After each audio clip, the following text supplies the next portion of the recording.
Good morning, everybody. How are you doing? Good. We will be delaying the program for about 10 minutes. It was supposed to start at 9:35. We'll be beginning at 9:45. Thank you.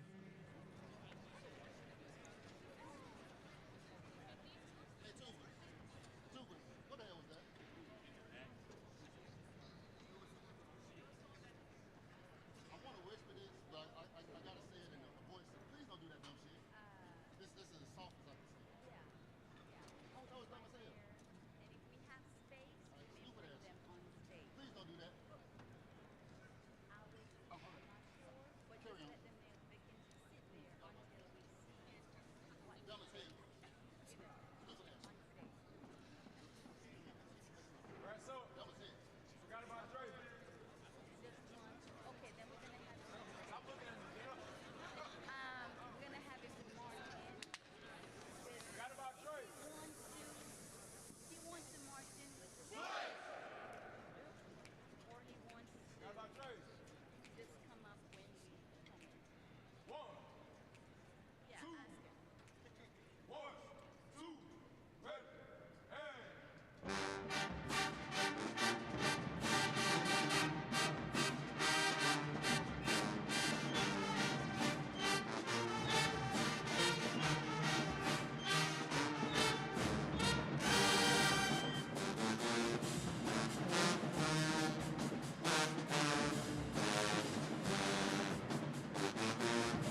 Testing.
Good morning, everyone.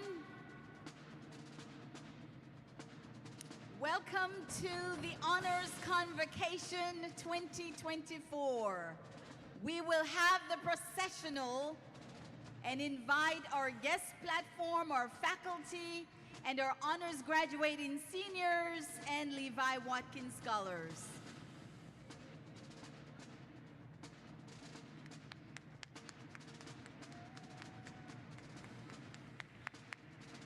Let's give our faculty a hand.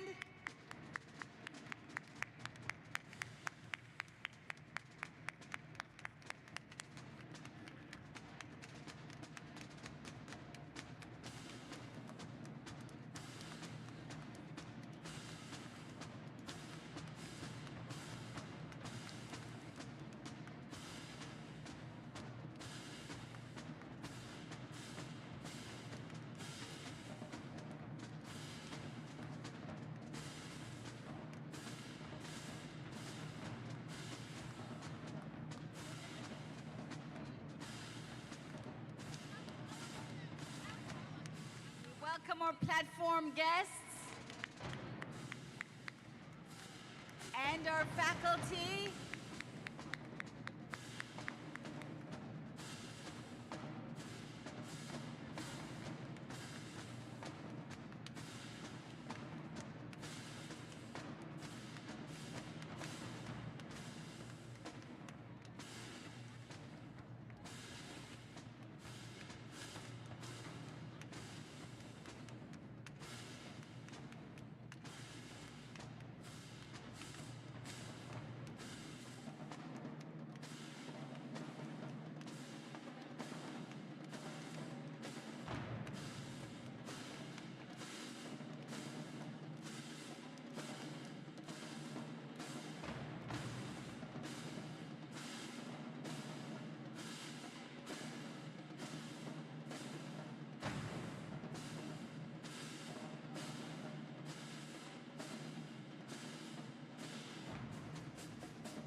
Now let us welcome our honors graduate. We have Miss and Mr.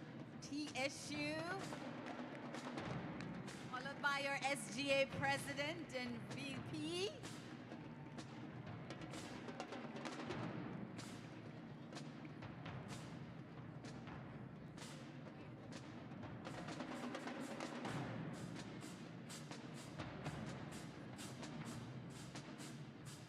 followed by our Levi Watkins graduate.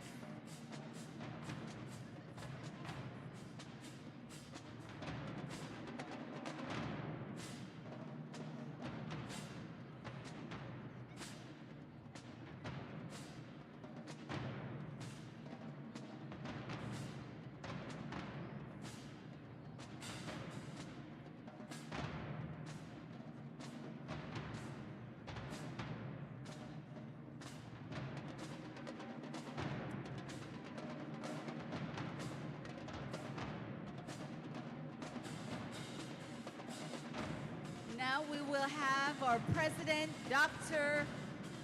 Glenda Glover. Everyone, please stand as we welcome our president and our guest speaker, Senator James Claiborne.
To God be the glory.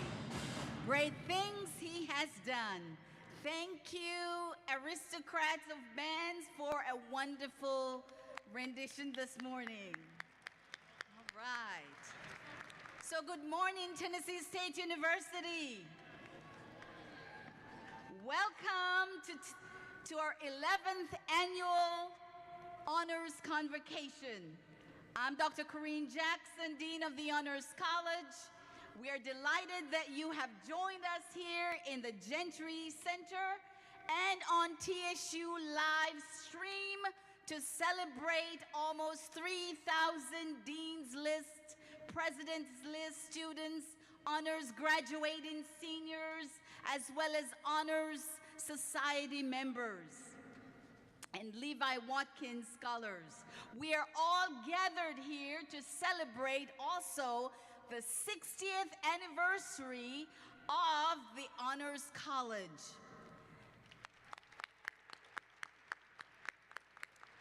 The Honors College mission is to prepare students as scholars and leaders to excel in a global society through innovative learning, research experiences, and integrated services.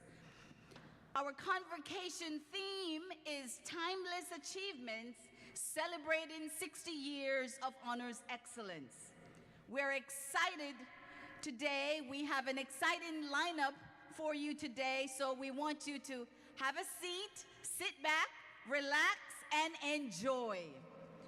Now let us welcome our Master and Mistress of Ceremony, Mr. Travis Ducksworth, who serves as Mr. Honors, and Miss Kennedy Glover, who serves as Miss Honors.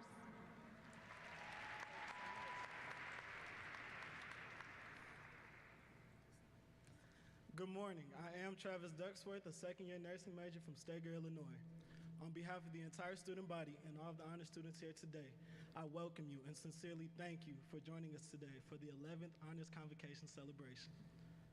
Now, as you can see from your program booklet, when our family send us off to college, we do study and strive to maintain our legacy of excellence. Now, it may include extracurricular student activities such as going to athletic events or joining some of the many amazing organizations and clubs that we have here on campus. However, those here today are proof positive that we have our priorities in order. Now, right now, it is my privilege to welcome my co-host who will serve as the Mistress of Honors for today. Mistress of Ceremonies, my fault. Please give a warm welcome to Kennedy Glover, Miss Honors 2023-2024. Good morning, everyone. I am Kennedy Glover, a sophomore biology major from Atlanta, Georgia, and I proudly serve as the 2023-2024 Miss Honors. As Travis said, welcome, welcome, welcome to our Tennessee State University Honors Convocation. We are extremely proud of each and every one of you and delighted that you came to celebrate with us today.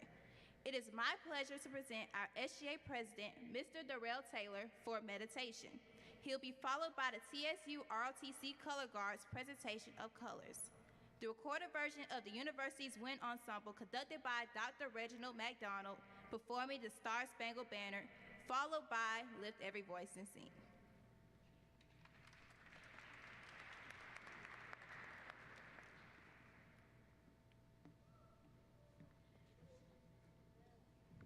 Tiger family, what a pleasure it is to be in the presence of this dynamic student body, our wonderful faculty, staff, parents, family, guests, Attorney Claiborne, and none other than our most honorable president, Dr. Glenda Glover.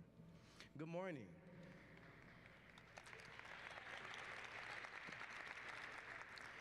Good morning. I am Darrell Taylor, a graduating senior, obtaining a degree in business administration with a focus in management from Memphis, Tennessee. And I have the pleasure of serving as your 83rd Student Government Association Executive President for this academic school year. When I was considering my candidacy for SGA President, it was the most frightening to consider speaking at an occasion like this, and I'm wondering what it's going to take to provide a message that one can take with them wherever they go. Now I'm standing here on this bittersweet occasion, realizing that this might be my last address to the student body during my term. So now the pressure's really high, so bear with me, y'all. Honors Convocation. What a prestigious event. The 83rd administration would like to thank Dr. Jackson, the Honors College, and other organizers of this event. It means a lot to be an honors student. It means a lot to be a TSU student, but it really means a lot to be a Black or minority student pursuing education to obtain a fair and equal life, opportunity, and legacy for our children to come.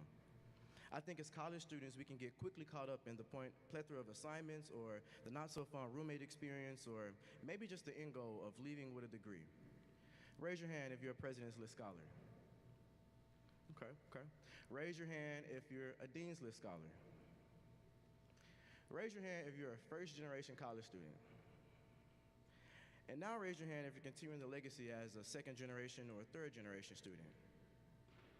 You see, when you think about it, we're all at major points in our life where we have taken the extra mile to obtain a college education.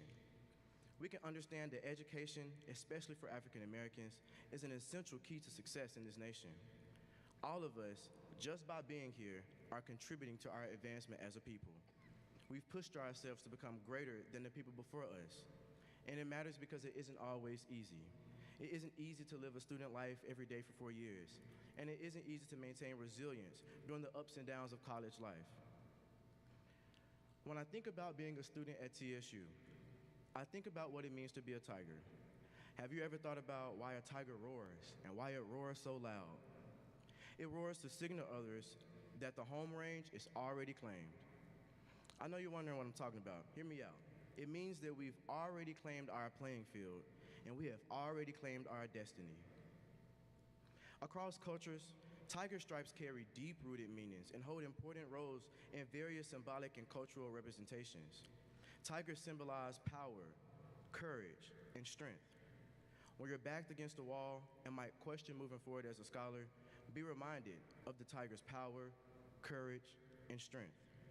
The power to rise above the stereotypes and limitations placed upon us. The power to create an example for the ones to follow. Courage. The courage being able to confront obstacles, uncertainty, and intimidation. And strength, the biggest weapon of them all. The strength to pick yourself up after each and every tough moment. The strength to wake up, look in the mirror, and say, I am determined, and mean it. but the strength to make it through, make it across the finish line, and walk across the stage. Tiger family, trust me when I say, I get how hard it can be. I know how it feels to be in the pits of a mental health disaster, and I know how it feels to not be so certain about that grade or that class.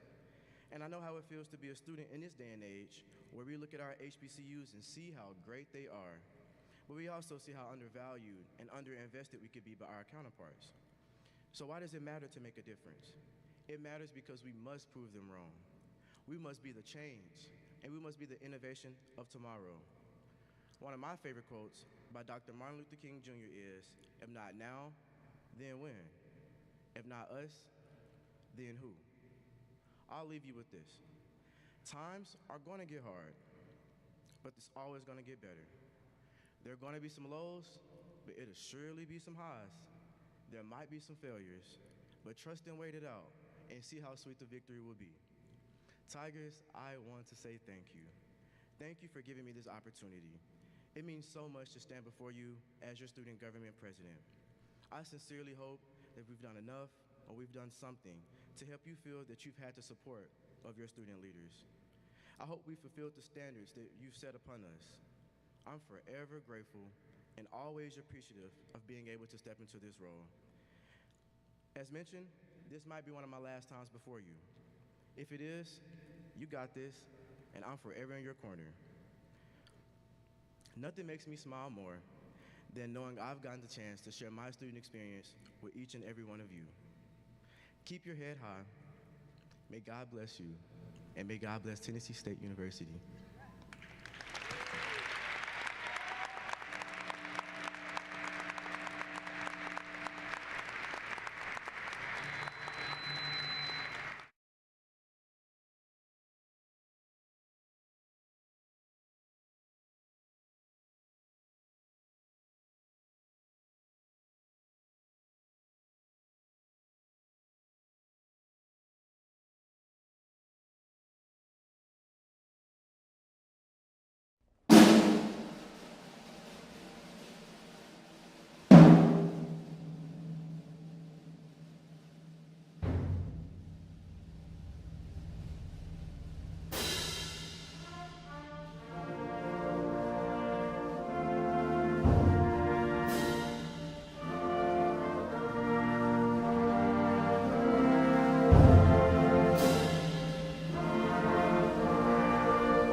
honored to welcome our illustrious A President,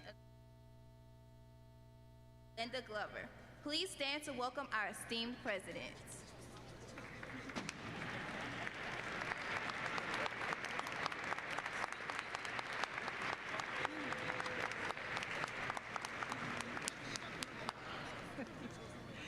Thank you. It is a rich privilege to greet you this morning and to say good morning to all of you at this honors convocation as we celebrate 60 years of academic excellence. That deserves a big round of applause. We honor nearly 3,000 students who have excelled, and we honor those 250 presidential scholars who have achieved and performed in such an excellent manner. This honors convocation is more than a personal recognition, but it is a challenge to soar because you are called to a great responsibility. You are called to high expectations. There's nothing closer to my heart than honor students. From the time I was a student, an honor student, many years ago. And now you've evolved from honors courses to honors programs to an honors college. And that is so special to me that we can see the evolution of our honors program. It's honor students that we have here that will join with others as we address challenges and research issues and develop solutions that will simply remake our economy. As I greet you today, I ask you to continue to study, continue to be faithful, and to thank God in the midst of challenges. Yes, we have challenges, but hold on to your faith. That's what will allow you to keep going. And that will take us through and be the leaders you were called to be. I can honestly say that so many of you will be participants in remaking our economy, remaking our communities, remaking our entire country. Yes, our expectations are great. As honor students, this is the task that you are called to fulfill.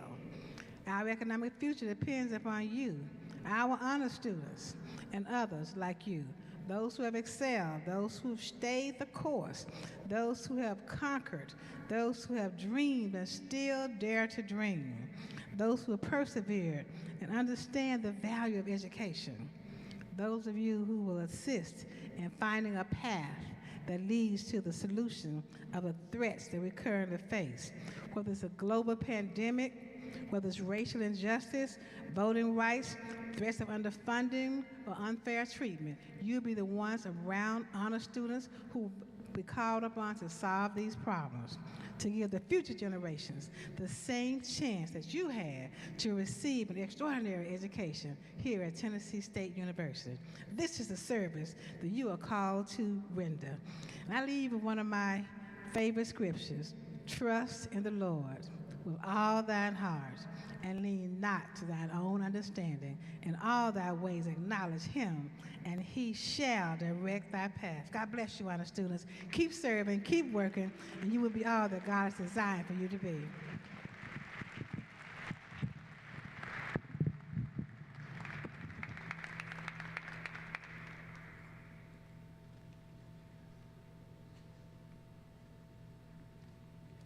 Thank you, President Glover, for the inspirational greeting this morning. I would now like to invite our student body vice president. Please welcome Krishanda O'Quinn.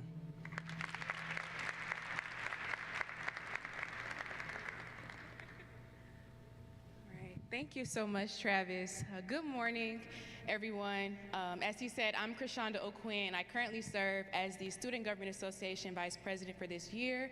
I'm here to give a few words of appreciation for our president, Madam President Glover. I don't know really where to begin. Throughout my leadership at TSU, she has truly inspired me. Being a young woman, a young black woman in leadership, it is empowering seeing someone who looked like me lead with such grace, poise, and intelligence.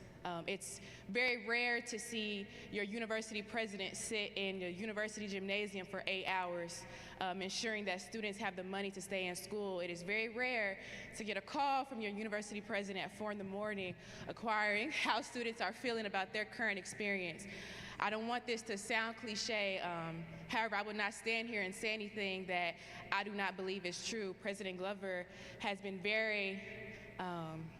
she's persevered through a lot this past year, throughout her whole time at Tennessee State University, and she has truly been impactful within her term.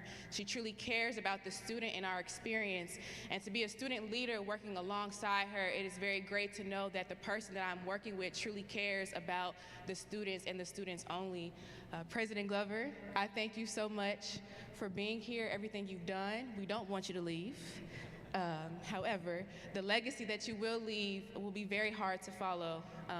So without further ado, I would like for everyone, I know you've been standing a lot, but I would love for everyone to stand all at once as Dr. Melton presents President Glover with her award. Dr. Johnson.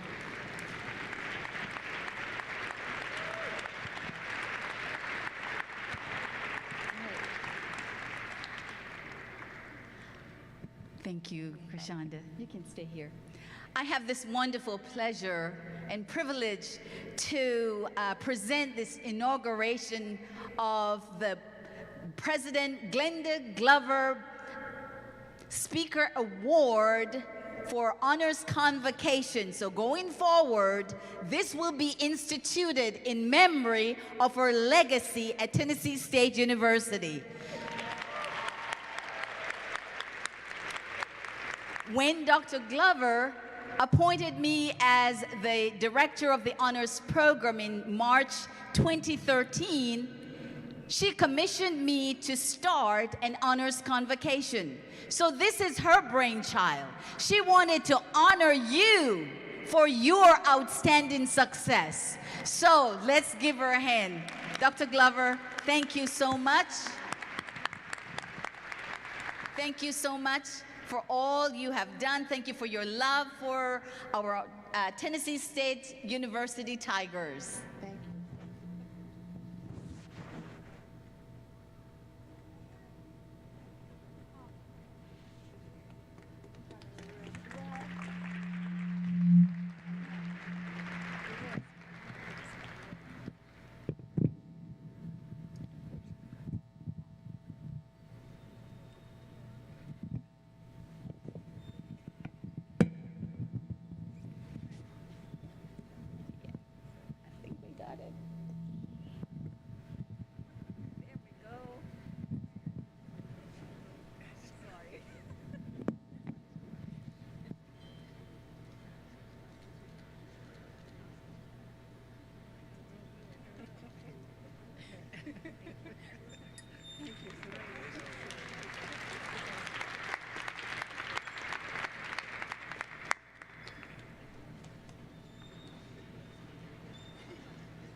Let us please give President Glover one more round of applause for her outstanding leadership here at Tennessee State University. Dr. Glover, we will surely and dearly miss you. We will now have the introduction of our speaker. Please welcome to the stage 2023-2024 Mr. TSU, Mr. Davin Latiker, and Miss TSU, Miss Victoria McCrae, to welcome our speaker.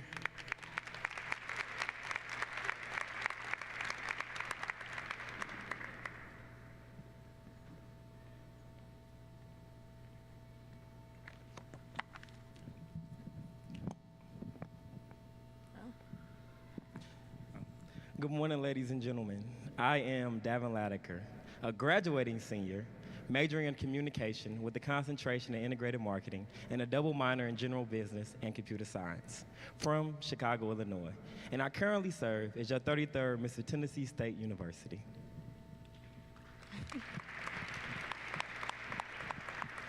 Good morning, everyone. I am Victoria McCrae, a graduating senior, biology major, business minor from Memphis, Tennessee, and I graciously serve as the 94th Miss Tennessee State University. Today, we have the distinct honor to introduce our 2024 keynote speaker, Attorney James F. Claiborne, Jr. He is a Tennessee State University alum with a diverse litigation practice spanning municipal law, product liability, commercial litigation, personal injury, and class actions. With over 2 decades as corporate counsel for the city of East St. Louis, he has an extensive experience in the governmental and diversity consulting business. From 1995 to 2018, Mr. Claiborne served as Illinois State Senator, becoming the majority leader in the last 9 years. During his tenure, he championed legislation promoting inclusion and diversity in professional services, particularly in finance services, insurance, legal, engineering, accounting, and IT. Mr. Claiborne's public service career includes roles in the St. Clair County State Attorney's Office, internships with the Dade County State Attorney's Office, and the U.S. District Court in the Southern District of Florida, as well as the judicial clerkship with the Legal Service of Eastern Missouri. Recognized for his contributions, he received the Legislative Excellence Award from the Associated Beer Distributors of Illinois and the Regional Commerce of Growth and Association of Metropolitan St. Louis Statesmen Award in 2005, 2006, and 2007. Rated by Martindale Hubel for ethics and legal ability, Mr. Claiborne has been actively involved in the Illinois Bar Association, National Bar Foundation, and various bar associations. In addition to his legal career, Mr. Claiborne has been a dedicated leader in community service organizations, holding positions on boards such as Logos Boards, State Community College Business Advisory Board, and St. Louis Sports Commission. He organizes annual trips for minority high school students to explore colleges and universities, facilitating opportunities they might not otherwise afford. With a commitment to social and economic justice, Mr. Claiborne brings a wealth of experience, leadership, and advocacy to his legal and community endeavors. Metro East Bar Association, Vice Chair, Young Lawyers Division, and the Advisory Group for Civil Justice Reform at Southern District of Illinois. Tiger family, let's give a warm welcome to Attorney James F. Claiborne. Thank you, sir. Thank you, Victoria.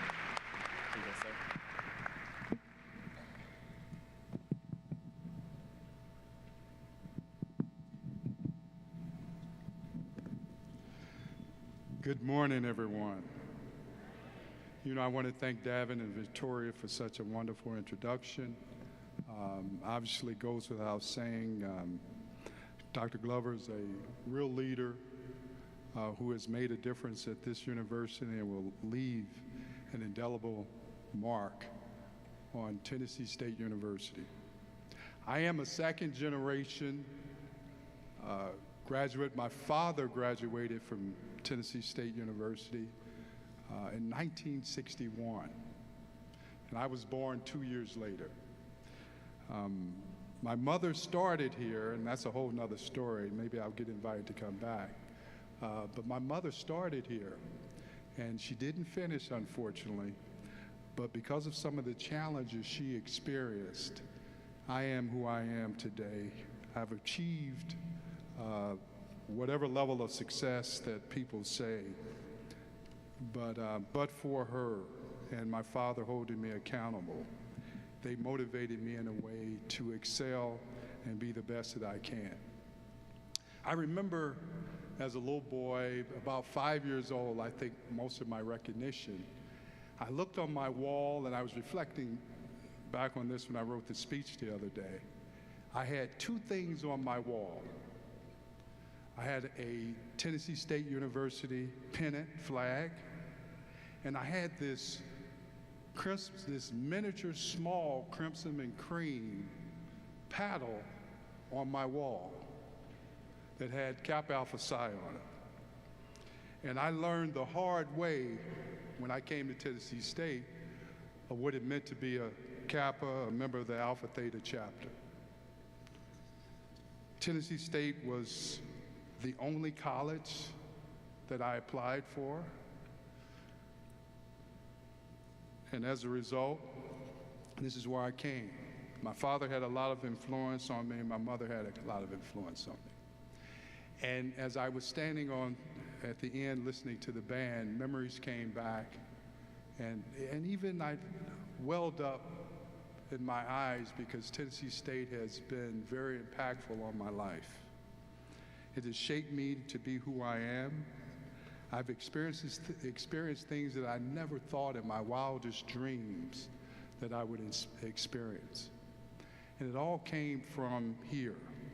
I got a quality education by far, but more so than anything, Tennessee State taught me how to survive, how to be a leader, how when things I felt were impossible, I realized that they were possible.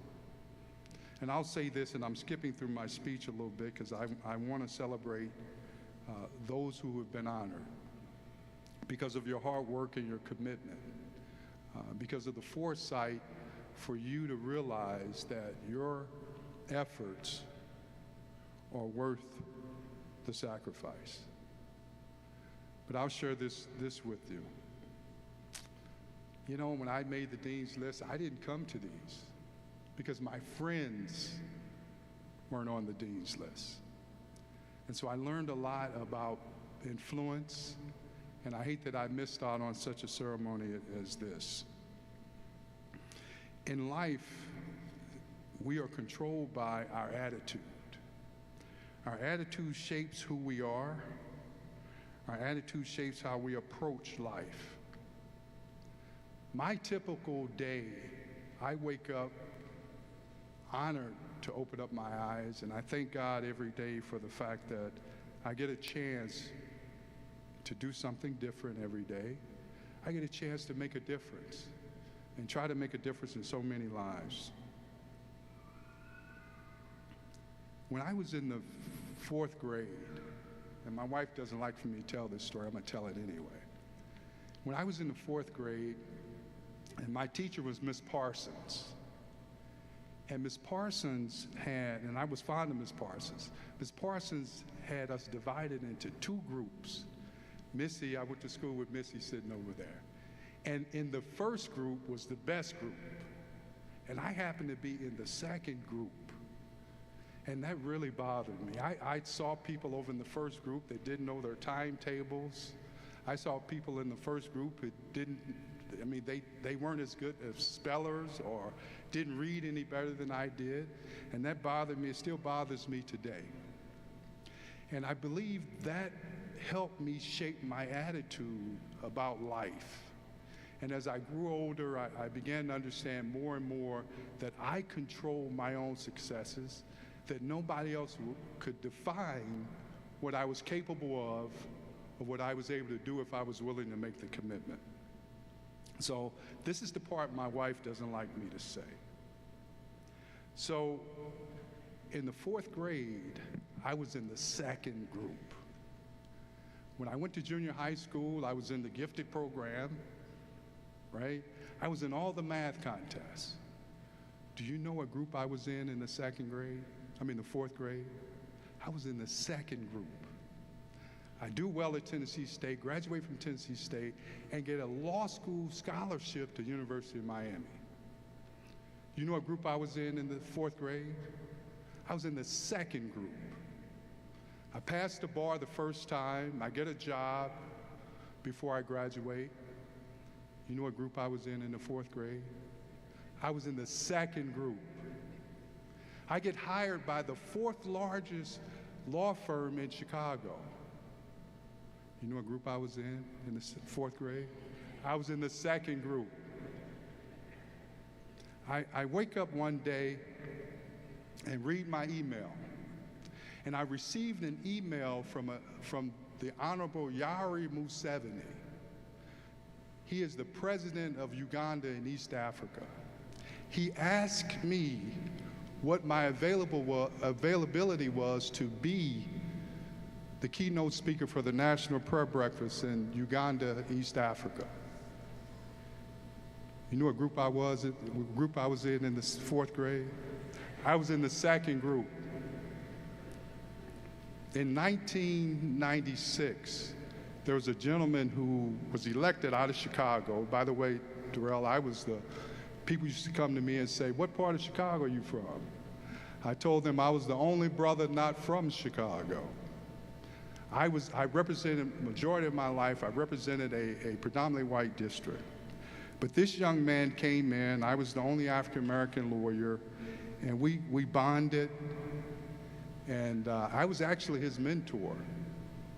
He went on to run for the U.S. Senate. He became the first black president of the United States. You know what group I was in the 4th grade? I was in the 2nd group. Now, I went through that soliloquy to point out 2 things.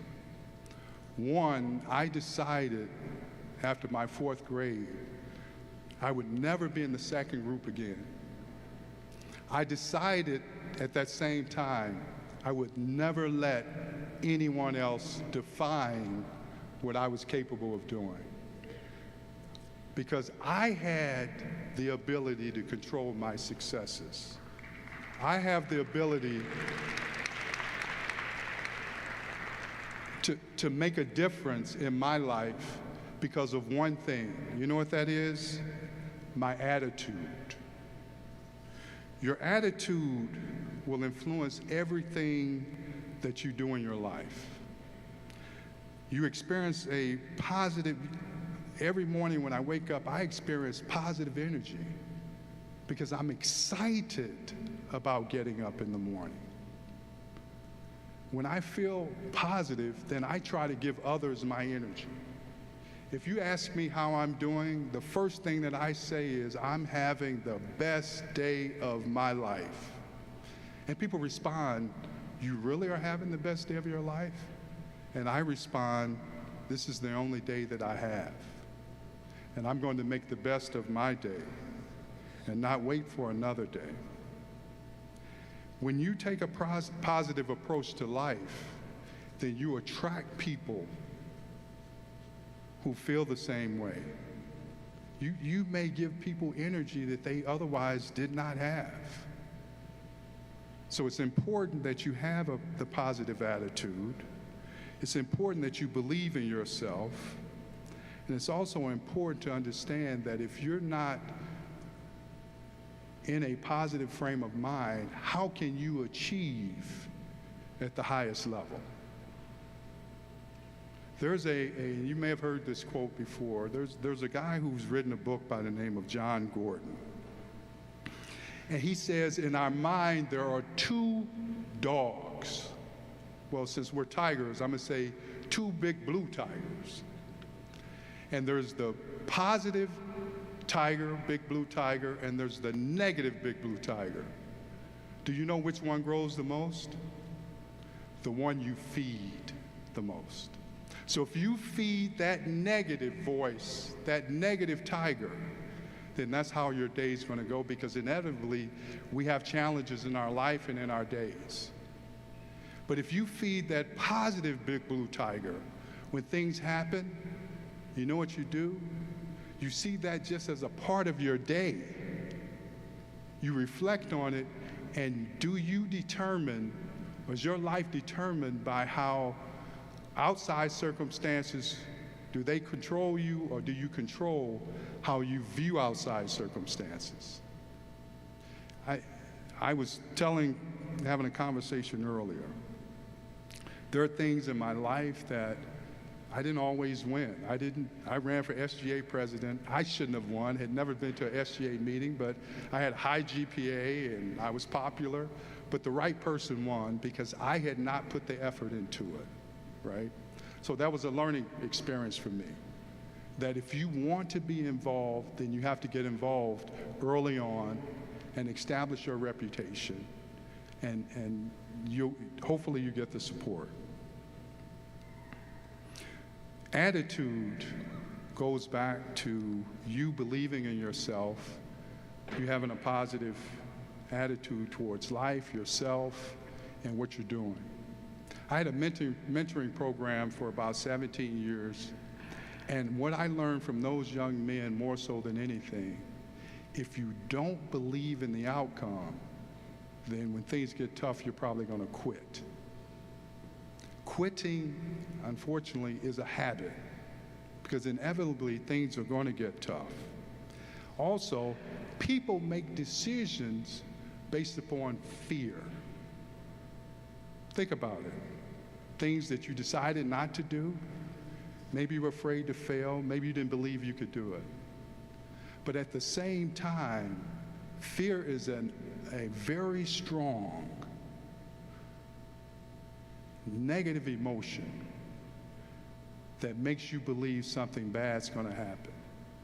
It's just as easy to have faith, which is a strong, pleasant emotion that makes you believe something good is going to happen. So it goes back to when I tell you when I wake up in the morning, am I going to have fear or am I going to have faith? And I make a choice to have faith. Because when you have faith, you believe things are possible. When you have faith, you're not willing to quit. How many times have you quit something and never realized what you missed out on? Let me repeat that again. How many times have you quit and you'll never realize what you could have achieved? How many times have you thought about quitting and you didn't and things turned out to be positive? If you understand that you have to have faith in yourself and understand that things will go wrong, but having faith is significant. I have a son about just a little bit older than you all, and he called me 3 years ago. He graduated from Jackson State, and none of my sons would come here. They said I knew too many people. Now you know what they tell me?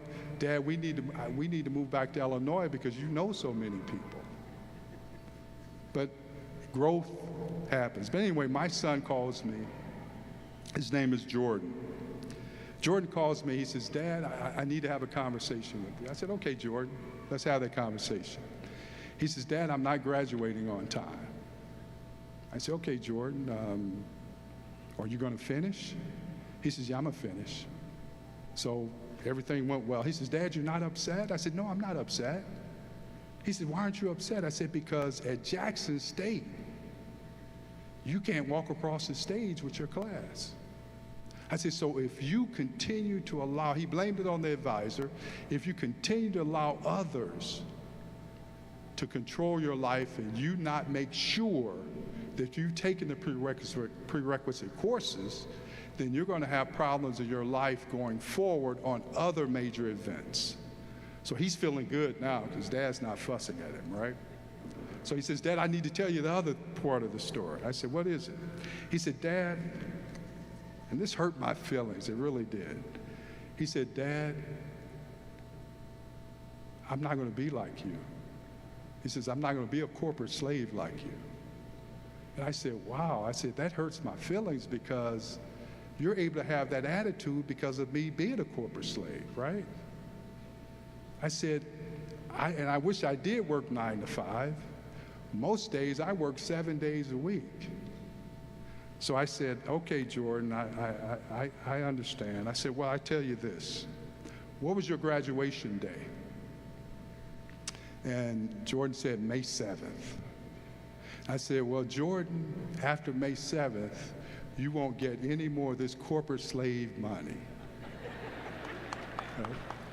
And so June comes. He graduates, June comes, and I get a call from one of his brothers.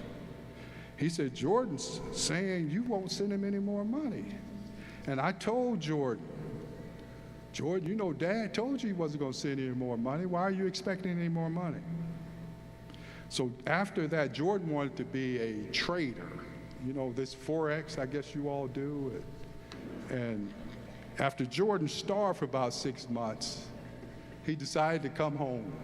He got a little internship.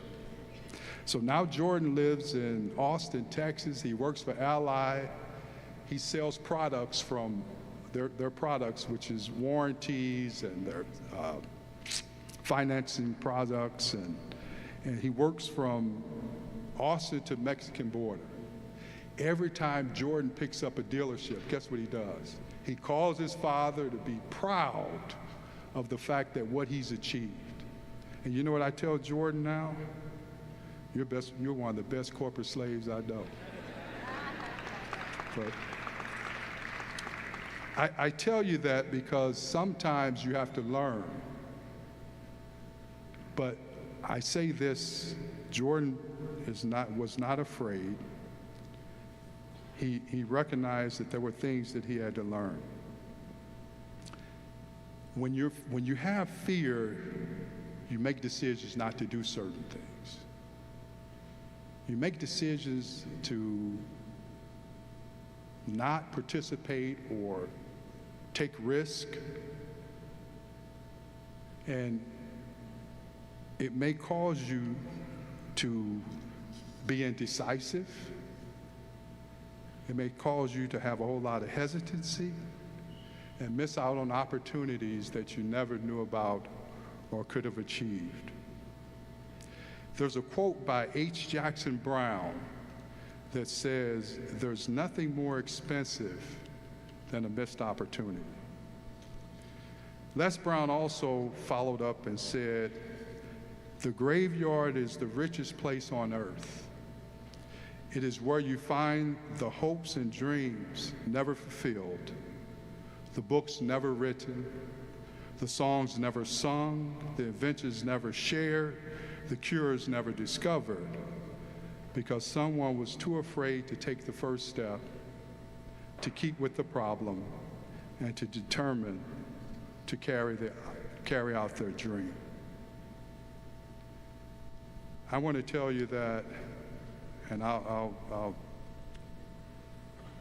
make a couple other personal experiences I had.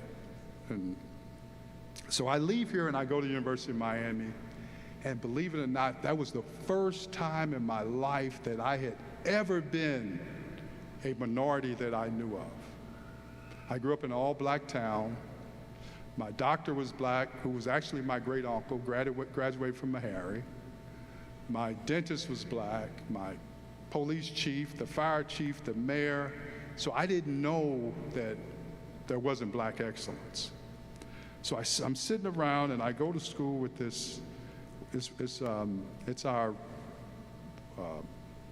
introduction to the university, and we're sitting down, and the reason why they came here to recruit. The reason why they came here to recruit was because the year before, out of 300 students, they only had 10 applications and 4 people African Americans accepted. So they were being intentional about making sure that their class represented what they felt diversity looked like. This is back in 1985. And I'm sitting around, and the student, her name is Sylvia Barron, African American, went to Florida State. And she started telling me, she says, "You see Mark over there?" I said, "Yeah." She says, "Mark graduated from Harvard." I was like, "Oh, okay." She says, "You see Kevin over there? Kevin graduated from Yale." And so she went through this soliloquy, and she said, and I looked at her, I said, "Well, can I ask you a question?" She said, "Yeah." I said, "Why are you telling me that?" She said, "Because they're smart. You know, they went to those Ivy League schools." I said, "Well, I got a scholarship here." I said, "We're all at the same place right now, so I guess they're not any smarter than I am." And I went on to tell her that they probably spent more on their education than I did to get to the same place. Attitude. But I graduated and I did well. I decided to go back home to make a difference, to make a change in my community, and I worked hard over the years to do that. But I say to you all, when you wake up in the morning, it's your opportunity, with the right attitude and faith, to begin to write the script on how your movie and your life will end. As you travel along that journey every day, you must put something in place, do something where your script that you're writing will put you in a position at the end of your movie to be happy. Now, along the way, you're going to have some challenges. I never could have thought some of the things that I have experienced in life, places I've been, challenges that I've had to overcome. You're looking at a guy who I didn't talk about typically I talk about my third son, but I didn't talk about him.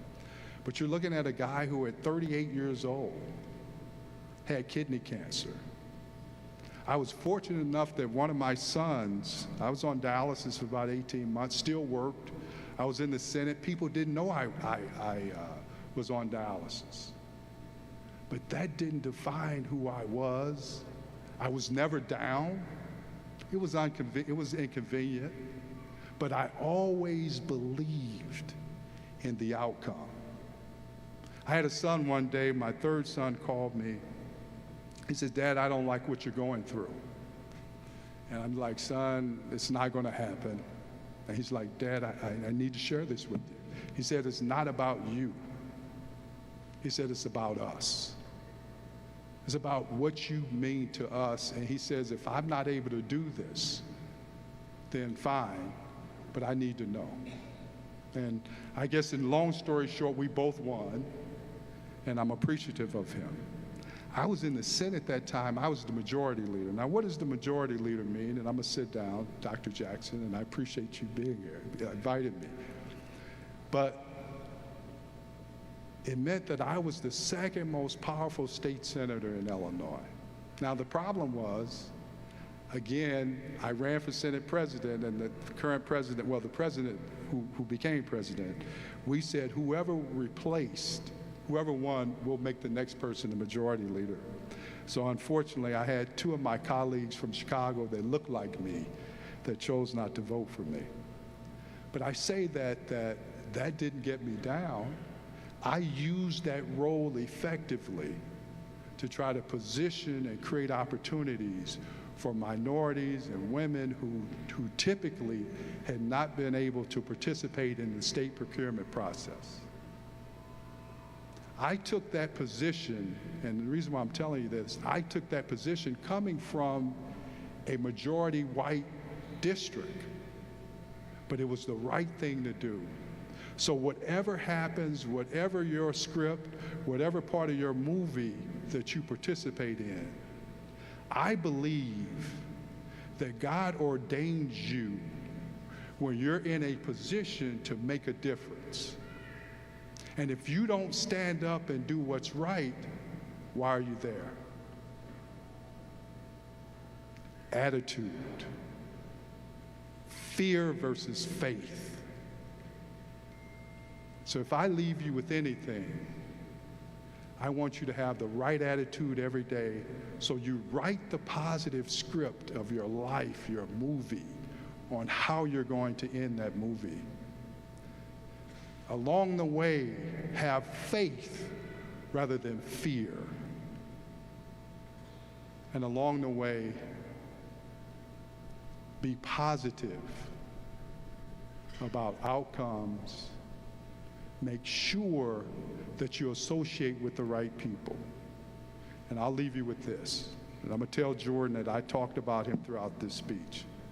I sent Jordan to a business school camp, and it was about introducing African Americans to the School of Business. Jordan did not want to go to this camp, right? So Jordan went to the camp, and I go pick Jordan up. I said, "Jordan, when we're driving back," I said, "Jordan, what was the most important thing you learned at that camp?" He said, "Your network determines your net worth." Now, that's just not financially. That's socially, culturally, and spiritually. So again, understand that who you're around will shape your attitude. Who you're around will make you have faith and not fear. And Tennessee State University and the graduates, the honor students and dean's lists, may success follow you throughout your life, and may you have the right attitude and the courage to do what's right. God bless you all.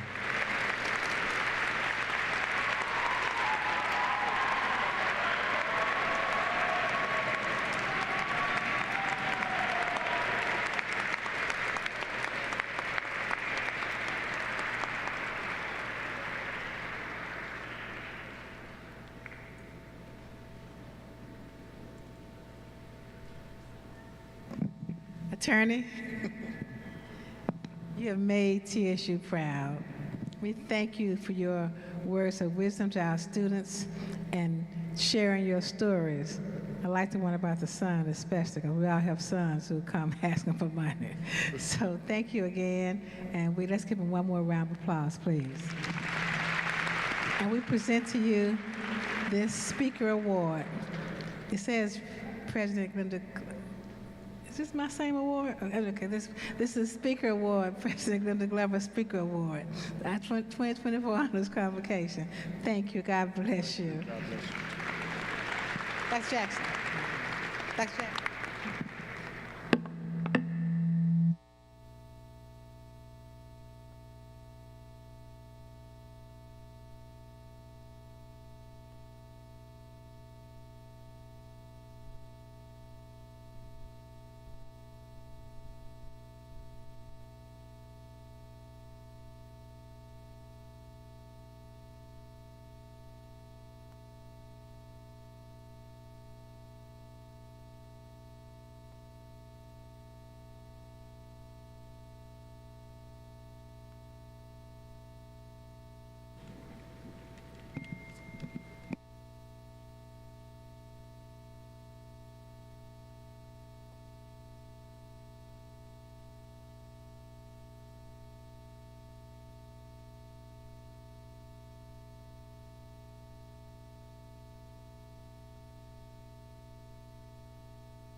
Sorry about that.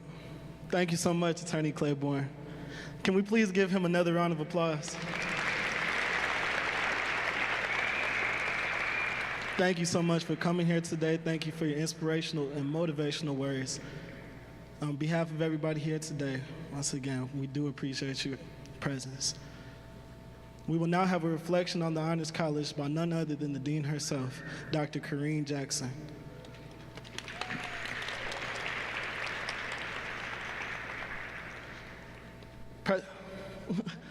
President Glover appointed Dr. Corrine Jackson to take the helm of the Honors College in 2013, and since then she has done an extraordinary job leading and growing and even transitioning the honors program into what we know today as the Honors College.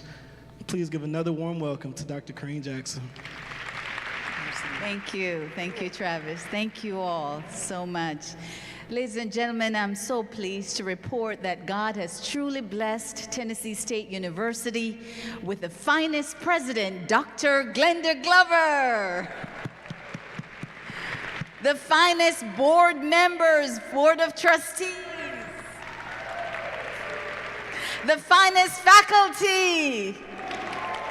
The finest deans. The finest students. The finest staff, and of course, the finest alumni. The Honors College just gets the opportunity to shine the light on TSU's quality. First, the Honors College is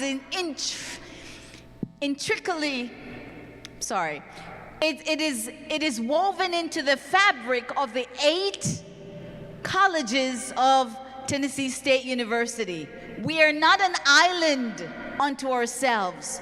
We just get the honor and the privilege to showcase the quality and premier institution that Tennessee State University really is.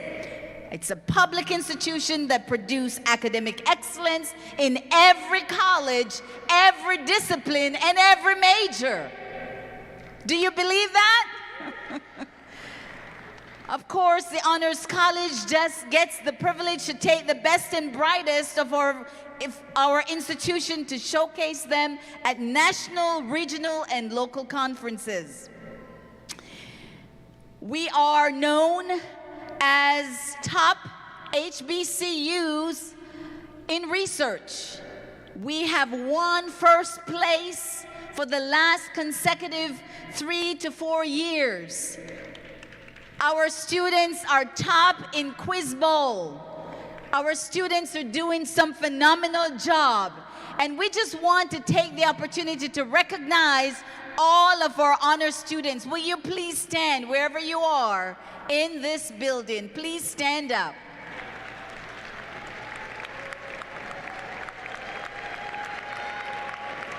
Thank you. Thank you. We're going to take just a few moments to look at a little video celebrating our 60th anniversary.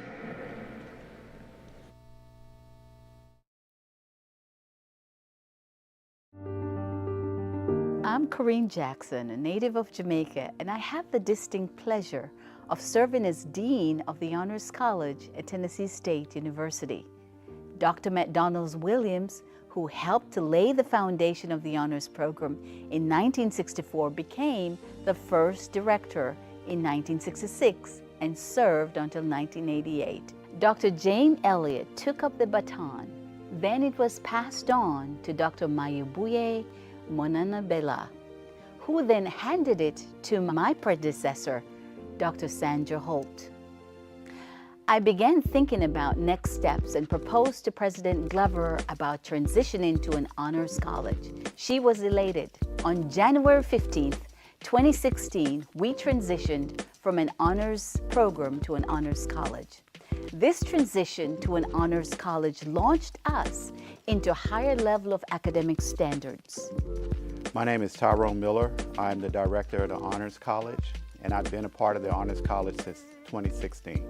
So one of the things that I really enjoy about the Honors College is working with our students, having them in the classroom.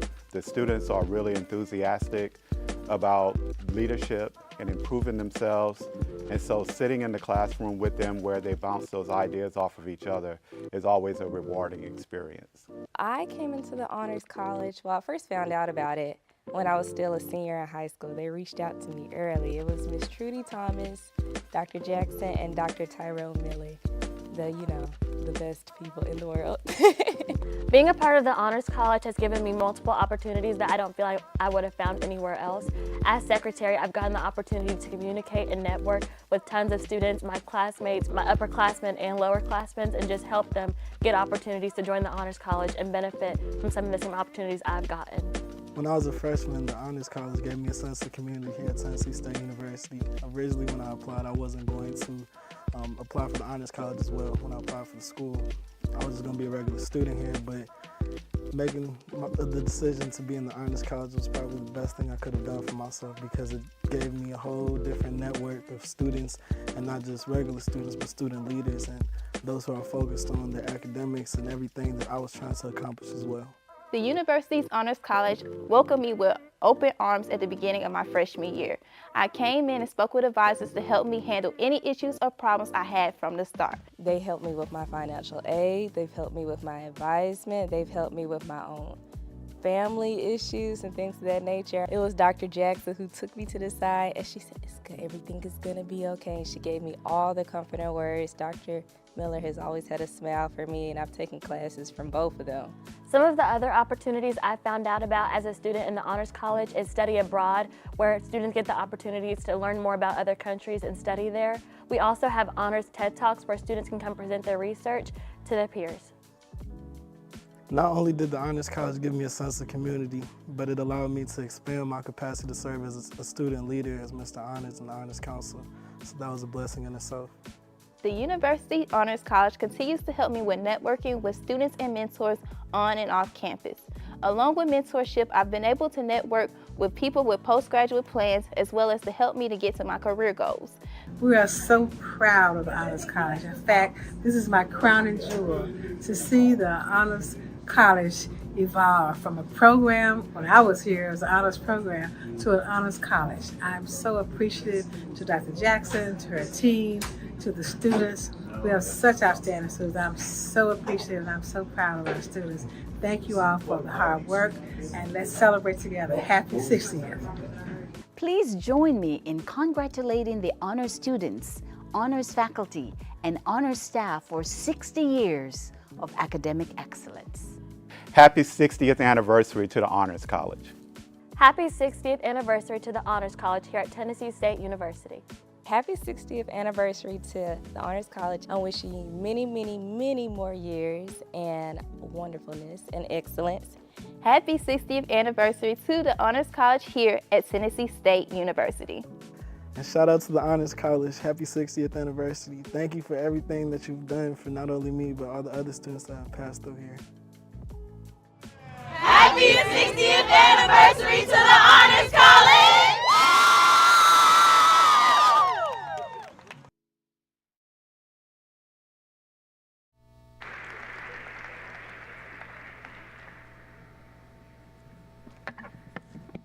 Wow, 60 amazing years for the Honors College. That is amazing. I'm glad to be a part of such a prestigious college. Let's show our appreciation to our beloved Honors College, honors students, honors faculty, and honors administration for all of their outstanding work.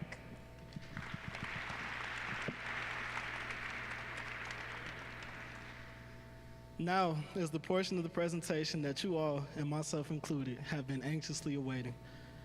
We will now present the Honors College, the Honors Convocation recipients for 2023-2024. Kennedy, it's something special for students to be recognized for their academic achievements. Our next presentations will begin with the presentation of the Student Affairs Outstanding Student Leader Academic Achievement Awards.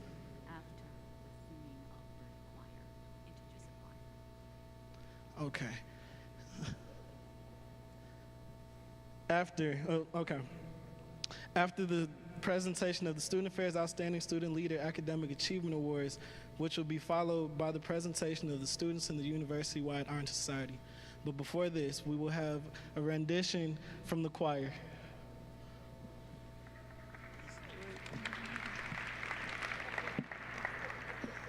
Let's give them a hand.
What an absolutely awesome day in the land of gold and sunshine. I serve as the Chief Student Affairs Officer, and I'm excited today to acknowledge the student that has represented well both in the classroom and with the standards of leadership and expectations. The balance of student leadership and academic success is what we strive for, and this student has exemplified that throughout his academic career and journey. Would you please help me celebrate this year's awardee, our student body president, who will also receive a $500 stipend with this award, Darrell Taylor.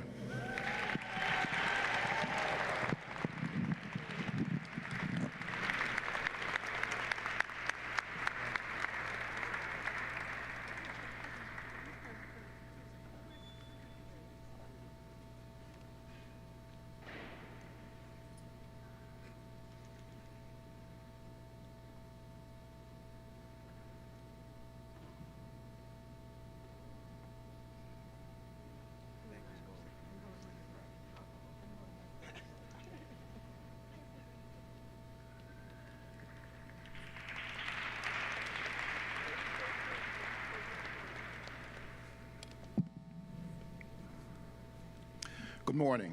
I'm Nolan McMurray. I serve as the Dean of the College of Life and Physical Sciences. Just a quick bit of history here. As a candidate for the SGA presidency here at Tennessee State University, a student by the name of Levi Watkins Jr. ran with a platform of academic excellence. He felt that too much national and international publicity was given to athletics, band, and drama groups, and no recognition for academically talented students. This led President Walter S. Davis to establish the University Honors Program, thus today the University Honors College. Under the guidance of President Glover and Ms. Barbara Murrell, the Dr. Levi Watkins Jr. Institute was established here at Tennessee State University to address the health disparities affecting minorities and underserved communities, and two, to increase access to culturally competent healthcare professionals and services in minority and underserved communities. Would the Dr. Levi Watkins Jr. scholars please stand, and those students in the Dr. Levi Watkins Jr. Society please stand to be recognized.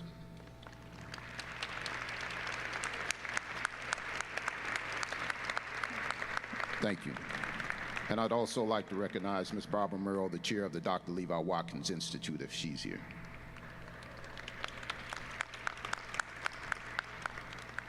Thank you.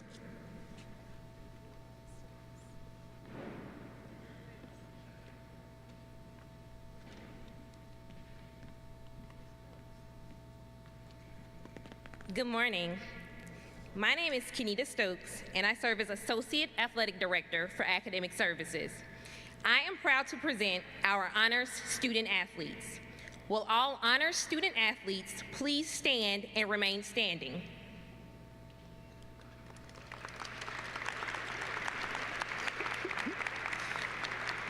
Today, we are proud to recognize 177 student athletes who have earned academic honors. 39 student athletes earned perfect 4.0 GPAs during fall 2023. The Department of Athletics boasts a fall 2023 semester GPA of 3.30 and a cumulative GPA of 3.29. In addition, our HBCU National Championship winning men's tennis team won the 2022-2023 Ohio Valley Conference Team Academic Award for having the highest GPA in the Ohio Valley Conference. None of this success would be possible without the unwavering support of our administration, faculty, and staff. I would like to especially thank our faculty athletic representative, Dr. Nicole Origi, and our certifying officer, Dr. Greg Clark. Thank you all for your support. Go Big Blue. You may be seated.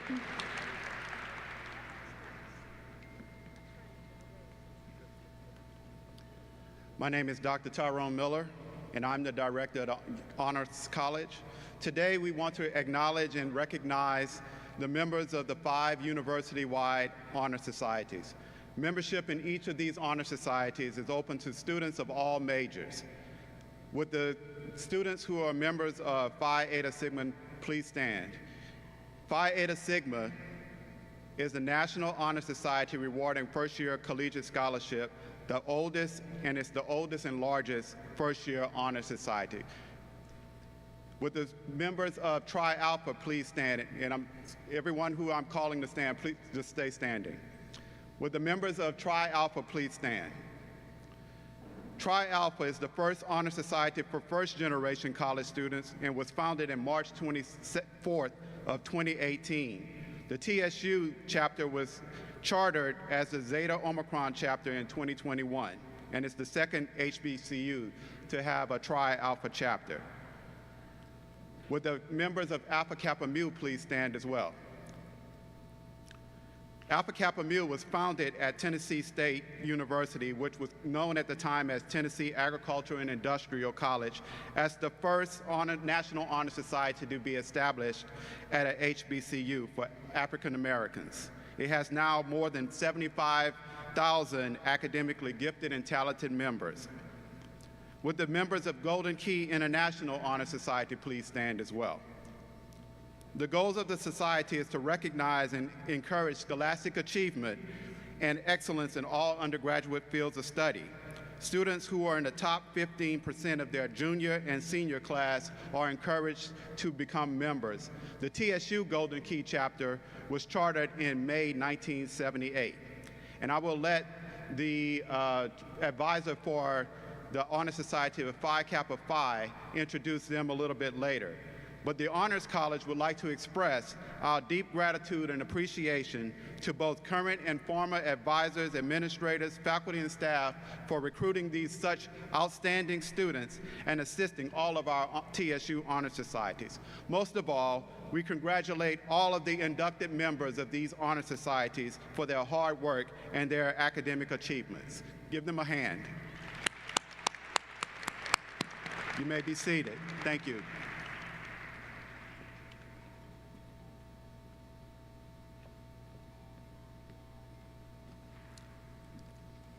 Good morning. My name is Simon Hashim. I serve as the chair of the Department of Food and Animal Sciences in the College of Ag. And I'm here to represent Dr. Chandra Reddy, Dean and the faculty of the College of Agriculture. So presenting two honor societies this morning. One, Kappa Omicron Nu National Honor Society for the Human Sciences. In the Department of Human Sciences, Dr. Brian Lockett is advisor, faculty advisor. Number two, Alpha Tau Alpha National Honor Society for Agricultural Education. This is from the Department of Agricultural Business and Education. Dr. John Rickett serves as student advisor. May the students in these honor societies and the faculty advisors please stand and be recognized.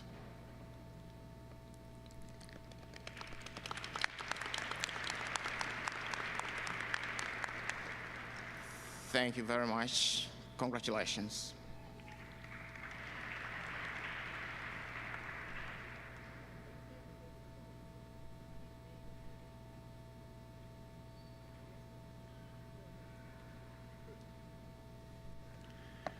Good morning. I'm Steve Shanklin, the interim dean for the College of Business here at TSU. I would now like to acknowledge our honor societies within the College of Business. First is Beta Alpha Psi International Accounting Honor Society. Students must have a GPA of 3.5 or higher to participate, and it is also known as one of the premier organizations in the accounting world. Would any members of Beta Alpha Psi present please stand?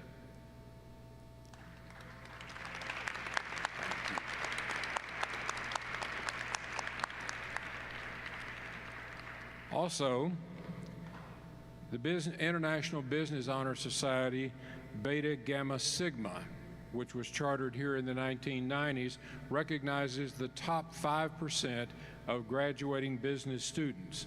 We install those just before graduation each spring, but you know if you're on track to achieve. I want to honor them in advance and thank you again for your time, members of Beta Gamma Sigma. Thank you very much.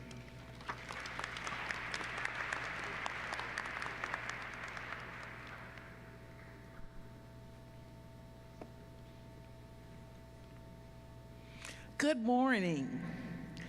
I am Dr. Janet Finch, and I'm pleased and honored to serve as the Dean of the College of Education. On behalf of the faculty and staff and students in the College of Education, I would like to congratulate the students who have earned recognition of being on the Dean's List, and I would also like to congratulate those who have been inducted into an honor society. My appreciation also goes out this morning to Dr. Lisa De La Monte and Dr. Mary Shelton. These faculty members, outstanding faculty members, serve as advisors to the honor societies in the College of Education. If there are members of Psi Chi International Honor Society present this morning, would you please stand? Please give them an applause. Again, congratulations. Congratulations on your outstanding achievement. Go forth and do well.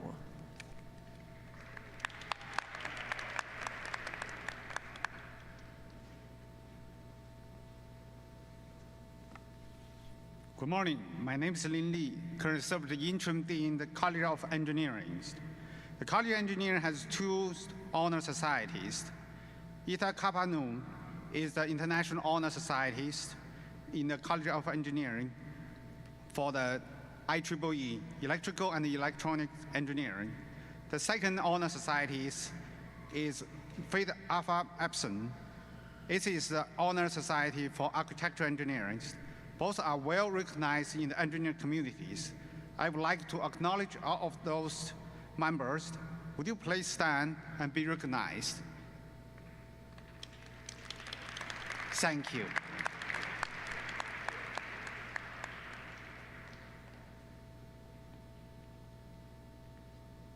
Good morning. My name is Dr. Ronald Barreto. I serve as Dean for the College of Health Sciences.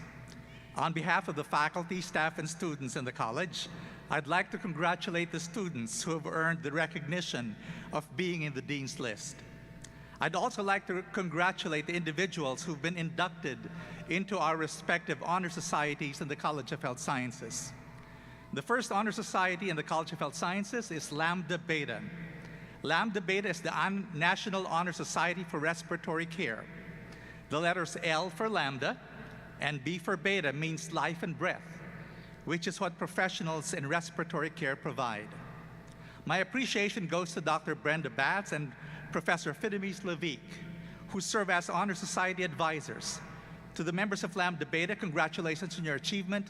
If you are here present or if you have advisors present, please stand and be recognized. Thank you. The second honor society in the College of Health Sciences is Sigma Theta Tau. Sigma Theta Tau is the International Honor Society for Nursing. The name means love, courage, and honor, which is characteristic of the nursing profession. Membership to Sigma Theta Tau is by invitation only for graduate and undergraduate nursing students who demonstrate excellence in scholarship, and for nurse leaders who exhibit exceptional achievement in nursing.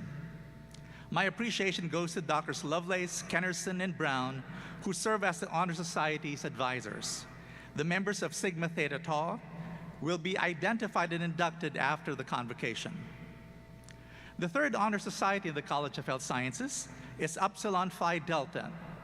Upsilon Phi Delta is the National Honor Society for Healthcare Administration and Planning.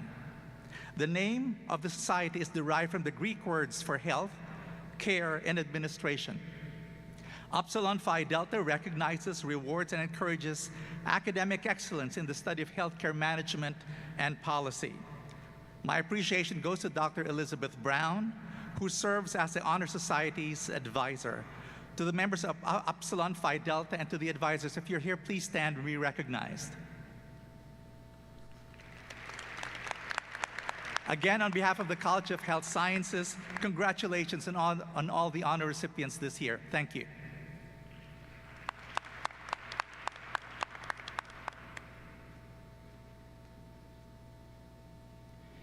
Good morning.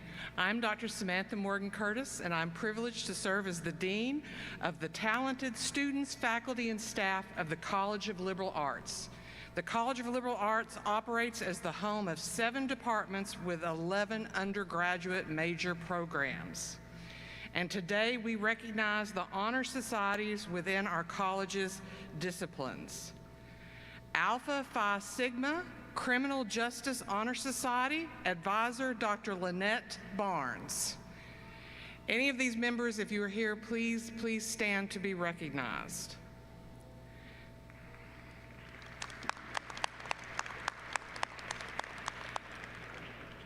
Alpha Kappa Delta International Sociology Honor Society, advised by Dr. Roger Clemega and assisted this year by Dr. Oscar Miller.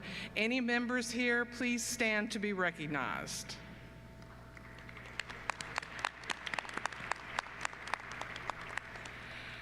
Alpha Psi Omega Theater Honor Society, the advisor is Professor Eric Franzen.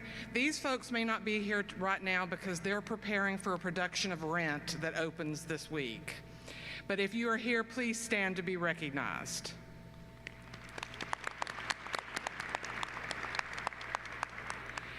Kappa Pi International Art Honor Society, advisors Courtney Johnson and Professor Eric Jackson. If you are here, please stand to be recognized.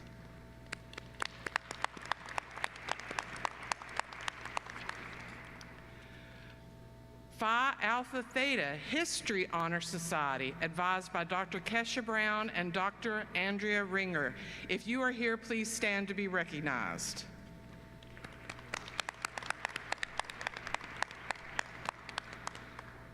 Pi Kappa Lambda Music Honor Society, advisor Dr. Lierka Rasmussen. Any members who are here, please stand to be recognized.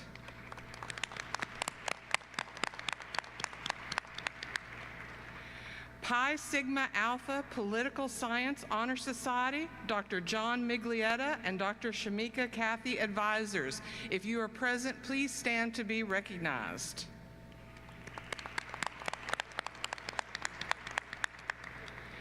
And Sigma Tau Delta, the International English Honor Society, advised by Dr. Heidi Williams. If any members are here, please stand to be recognized. As Dr. Miller alluded to, I also have the pleasure of working with TSU's chapter of the National Honor Society of Phi Kappa Phi, which recognizes and encourages superior scholarship in all academic disciplines. For undergraduates, juniors must be in the top 7.5% of their class, and seniors and graduate students must be in the top 10% of their class. Could all of our members of Phi Kappa Phi who are here please stand to be recognized?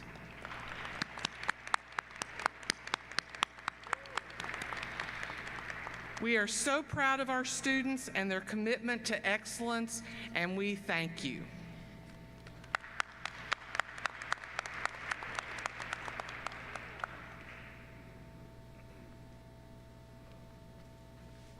Good morning again. The College of Life and Physical Sciences is made up of the Department of Biological Sciences, the Department of Chemistry, the Department of Mathematical Sciences, and the Dr. Levi Watkins Jr. Institute. Beta Kappa Chi Scientific Honor Society is dedicated to the promotion of scholarship in the pure and applied sciences. With those members of Beta Kappa Chi Honor Society, please stand to be recognized, and Dr. Carla Gardner-Jones, our advisor. Thank you.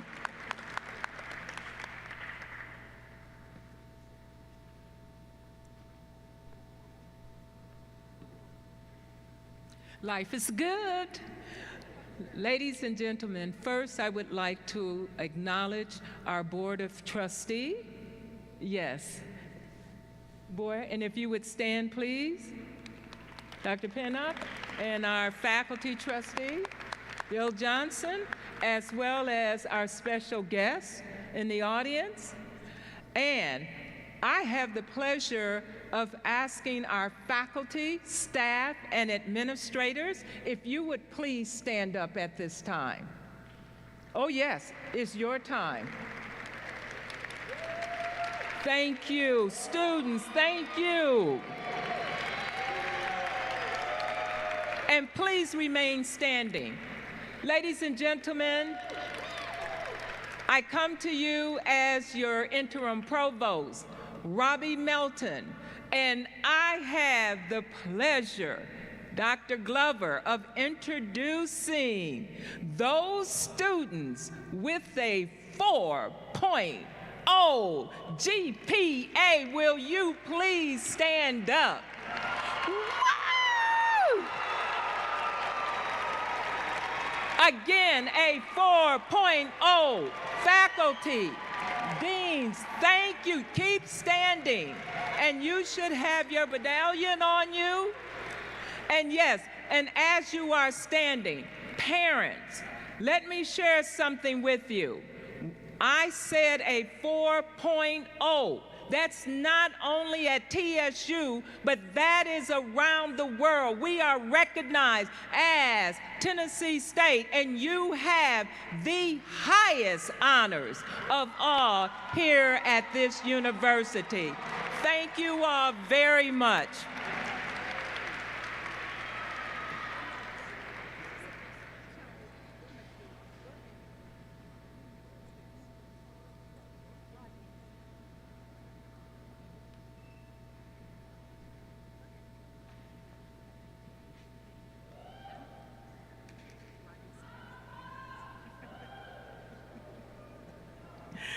I think we omitted Dean Rodney Stanley in the College of Public Service when we were doing all the awards. Dr. Stanley, please come forward.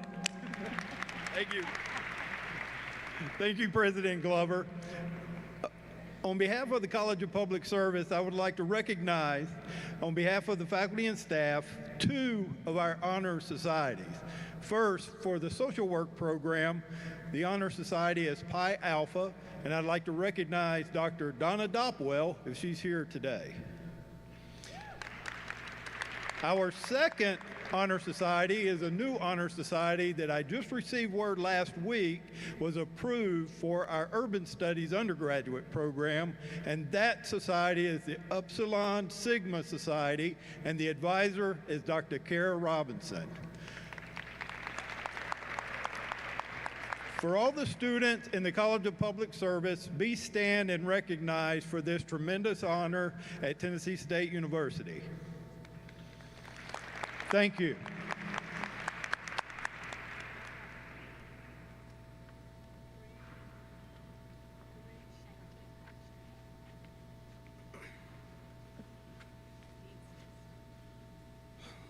Thank you once again. Let's show our appreciation to our presidential scholars one more time.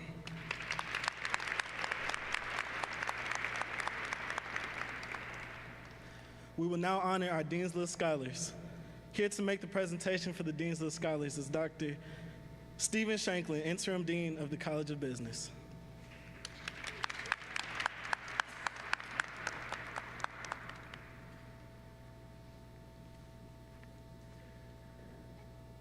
It is my distinct honor to stand on behalf of the deans at Tennessee State University to recognize our 2,924 Dean's List students from every college. To be eligible for the Honors Convocation's Dean's List, a student must have achieved a grade point average of not less than a 3.00 GPA for a given semester and must have a minimum cumulative grade point average of 3.0. Students who meet the 4 grade categories can stand. Students with a 3.0 to 3.24, please stand.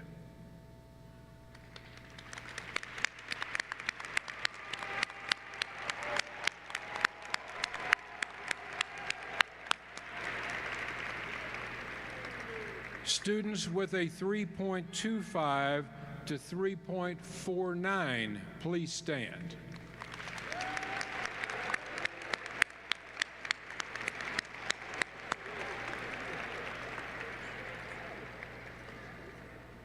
Students with a 3.50 to a 3.74, please stand.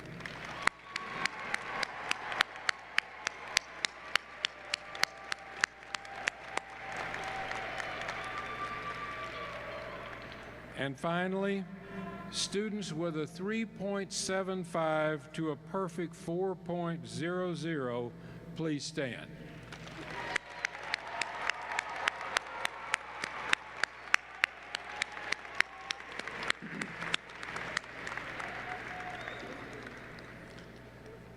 On behalf of President Glover, Provost Melton, and the deans from all 8 colleges, our faculty, staff, we want to congratulate you for your outstanding achievement. An electronic certificate with your name will be extended to you by email this afternoon. And once again, our heartiest congratulations.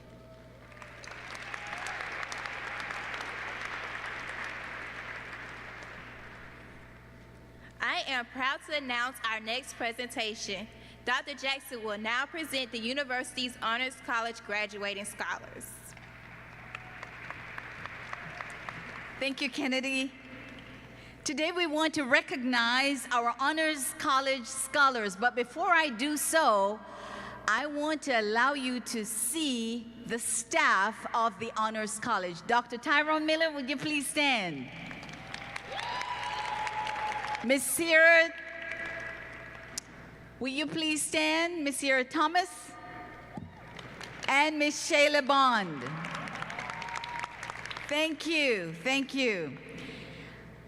I am so pleased on behalf of my staff to be able to present to you our honors graduates. Our honors graduates, we actually have over 130 honors graduates. I don't know where everybody is, but they're here. And so we're going to salute them in just a moment. But we also have 834 honor students in the Honors College. Will you all please stand?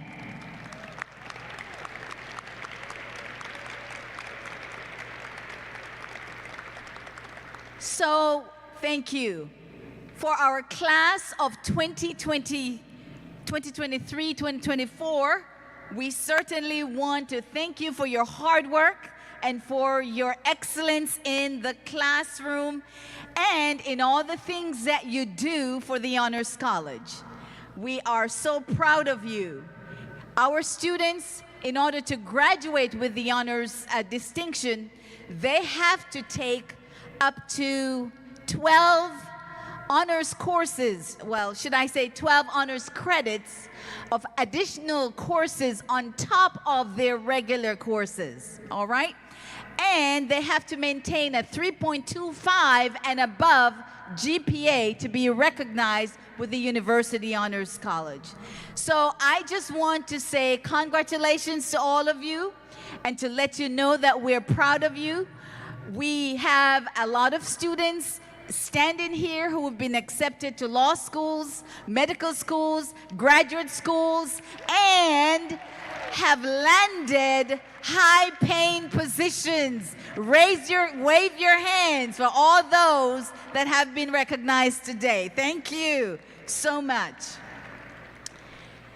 Dr. Glover, I just want to present the honors graduating seniors to you. And if you want to say something to them, you can. All right, but I know in the essence of time, we want to just wrap it up and express our appreciation to all of you for coming today. We want to certainly recognize once again our Board of Trustees. We want to certainly recognize our faculty, our deans, our staff. We are so grateful for you and, of course, all the students that are present. We're definitely appreciative of the parents.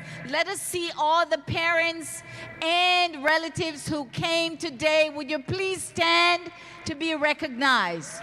We appreciate all you have done. And now we will have our closing song, the Alma Mater. So we'll ask our university band to play for us. We are appreciative for our choir singing for us. And thank you all so much for your participation. The Alma Mater. Thank you also to Kennedy and to Travis for their outstanding job. Let us give them a hand.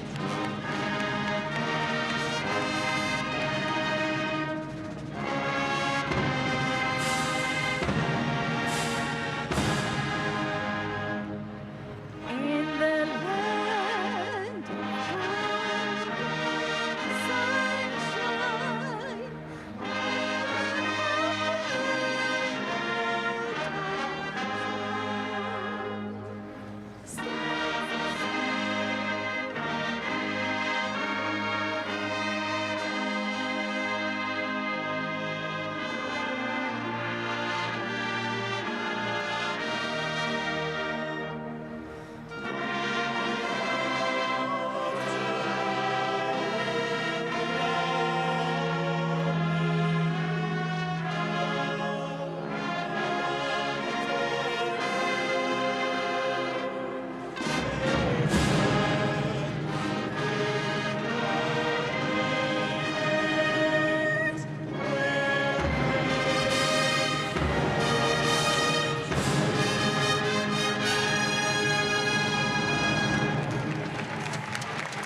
if you could just please.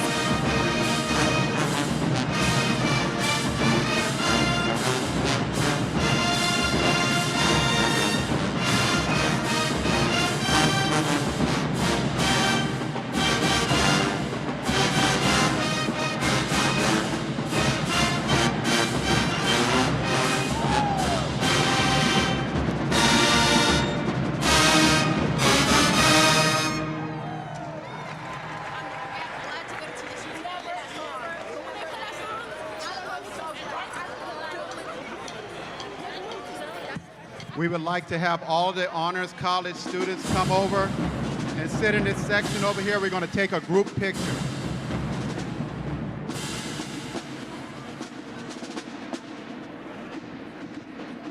We're now having a processional, so can we please clear the aisle? Can we clear the center aisle for the processional?